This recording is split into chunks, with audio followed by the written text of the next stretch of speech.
Tax havens allow individuals and corporations to keep their profits away from their home countries in order to preserve as much wealth as possible. Tax avoidance is the name of the game. The average lower and middle class families don't have the ability to take advantage of this. This scheme is generally reserved for the wealthy and the mega corporations. They utilize the favorable taxation laws of particular countries, including Panama, to ensure their profits don't have to be wasted on taxes. The recently disclosed Panama Papers unveil just some of those involved in hiding their money away from their governments and the loss of wealth. You came here for the truth, so let me unveil that for you. Today we are going to talk about the Panama Papers and who is involved. So let's get into this today. We'll discuss why it's important and also the deeper teachings here.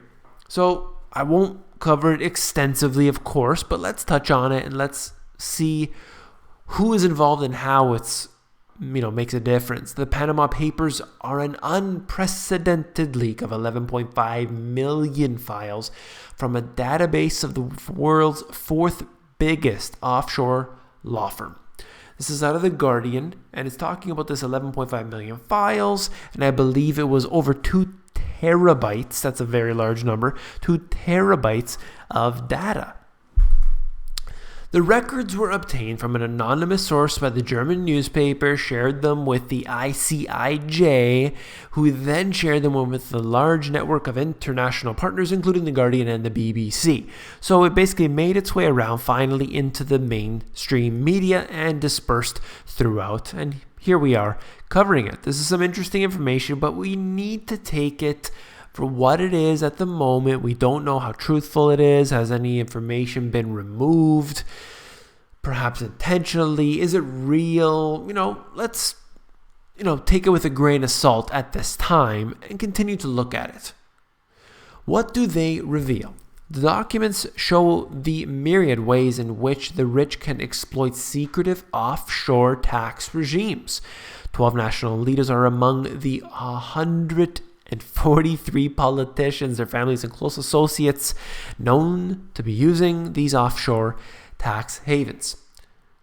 So think about this right here. You're talking about very important people around the world politically that are using this. What does that say about these individuals and the nations that they're in? They do not want to be stifled by the tax laws. If there's a method to get their money out and preserve more wealth, they take it. I'll touch on that more in a minute. A $2 billion trail leads all the way to Putin, the Russian president's best friend, and it goes on. Among the national leaders with offshore wealth are Pakistan's prime minister, the ex-interim prime minister of Iraq, the president of the Ukraine, the son, Mubarak of Egypt, and Iceland, and there's so many. You can read the whole article if you wish. But as I was touching on earlier, what does it say? That this is too stifling. They find their way to take their money out, and they simply do. But think about it for a moment. If you're a corporation, you have one objective, and that is to increase corporate profits. If you increase corporate profits, then the stock may rise. You may have shareholders continue to hold on when times are tough and things are looking weak. And then perhaps if you do not increase corporate profits, you start to have that weakness occurring. Perhaps the stocks start falling and you have shareholders leaving. Now, what are the options here? You need to increase corporate profits. You find a country like Panama, which is willing to accept your money. You can put your headquarters there. You can run the business out of there and allow this to potentially increase your profit. Well, that's exactly what you'll do. If it makes sense to make the Chevy Volt in China and ship the cars all around the world, including the US, well then that's what they'll do. This is just business. They're going to take advantage of every tax loophole they can. The question remains is, why don't you and I have the same tax loopholes that these do? So they put these restrictions on, and it isn't for you and I. Look at this. Emperor Obama said that there has to be this international tax reform in the wake of the revelations contained in the Panama Papers. There is no doubt that the problem of global tax avoidance generally is a huge problem. The problem is that lots of this stuff is legal, not illegal. We shouldn't make it legal to engage in transactions just to avoid taxes. The basic principle of making sure everyone pays their fair share. There we go, the communist environment yet again. Obama described the Panama revelations as important stuff and highlighted the impact upon ordinary citizens. And basically they need to patch up these loopholes. But tell you what, when they do tend to patch up these loopholes, all it does is patch up things that you and I would save, $50 on our taxes for that year. It doesn't ever do anything for the major corporations. It never will. Why? Because these major corporations run the governments. So obviously you're not going to be able to fix anything in this case. All you do is give them power, but people are so ignorant to it, they don't see that. They just read what's on the headlines. Oh, it's the TPP. That has to be good for trade. Look at NAFTA. It's good for trade. It has the word trade in it. It has the word free in it. It has to be good.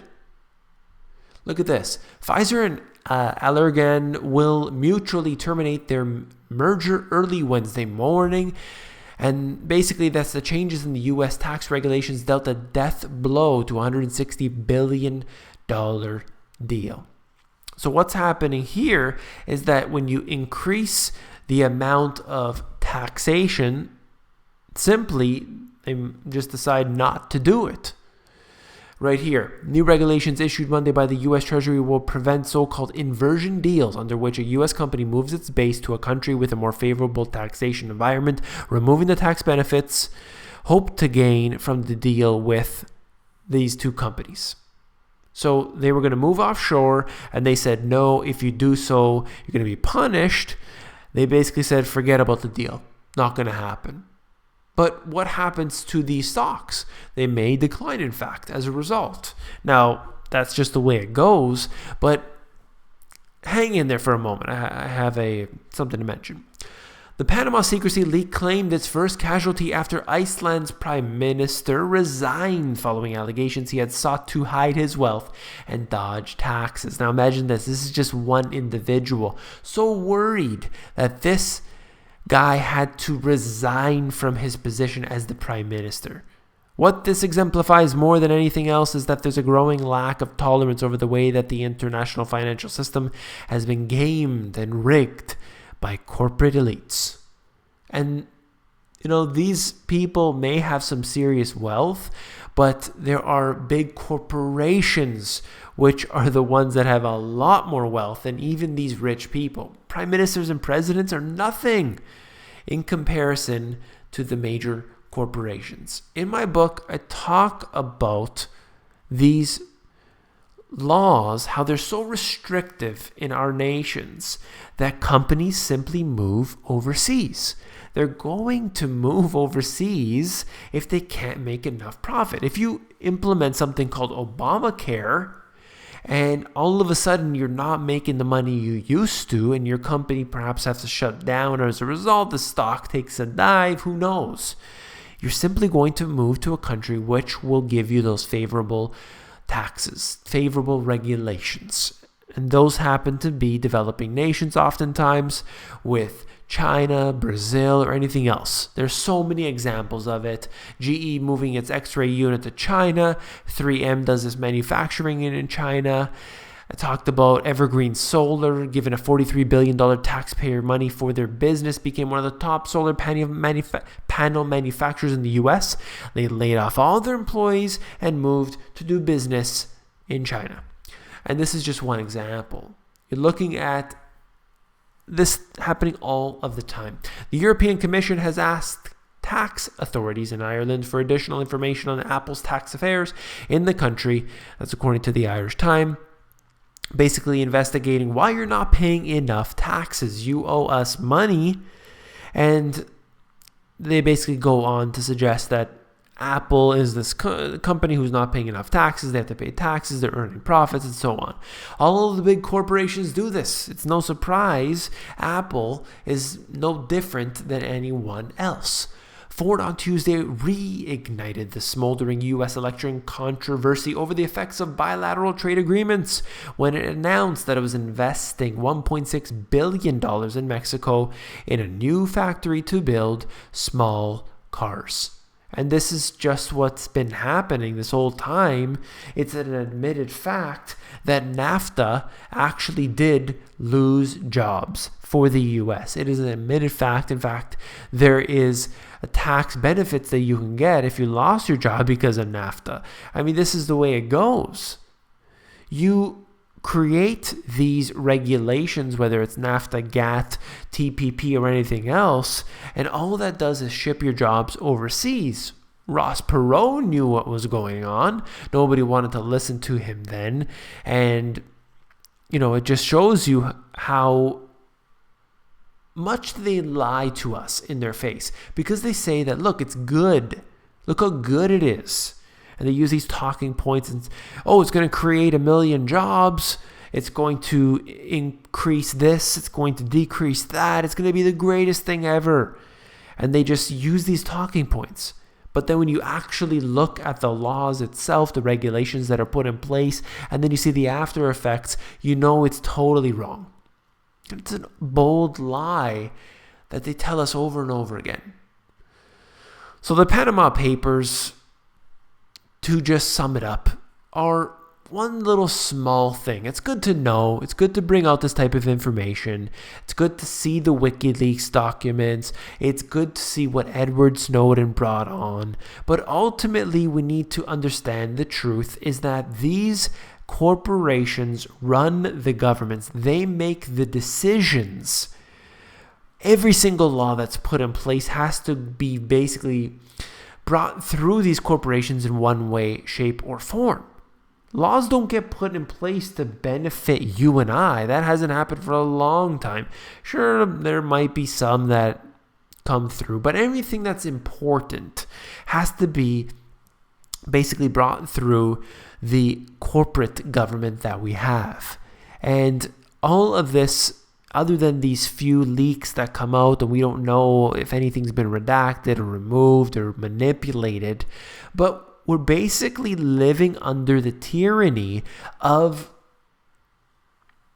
crony capitalism or, communism, socialism. I don't know what it's called. It's totalitarianism as far as I'm concerned, where you have this oligarchy above you and I, above the governments, and we simply don't have a way out of it through the political system, through the financial system. If you're trying to fight back against it directly, then I believe it's a very bad idea in my eyes. The way that we fight back is simply by taking our money out of the financial system and investing in real assets.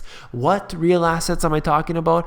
All of them. Use whatever funds you have to invest, whether that's a little bit of precious metals and low increments, low denominations, and also getting into food, getting a garden, getting your water supply handled, getting into real estate if you can, even things like storage lockers and parking spaces are an excellent way to have your money invested and not have to basically give as much, that $1 million home in major cities around the world. We're not talking about that. You can invest much smaller money. I've talked about this a million times before. That's all I'll say for this video. If you found it informative, please give me a thumbs up. When you give me thumbs up, it supports me. It tells me that you like this information. It also helps to bring these videos higher up in the YouTube rankings. So I do appreciate that very, very much. If you found the video informative, I know you will find my book, The Money GPS, even more informative. If you want to look through the book, head over to Amazon, where they have a look inside feature, which will allow you to flip through the pages of the book and see if you like it. Take care.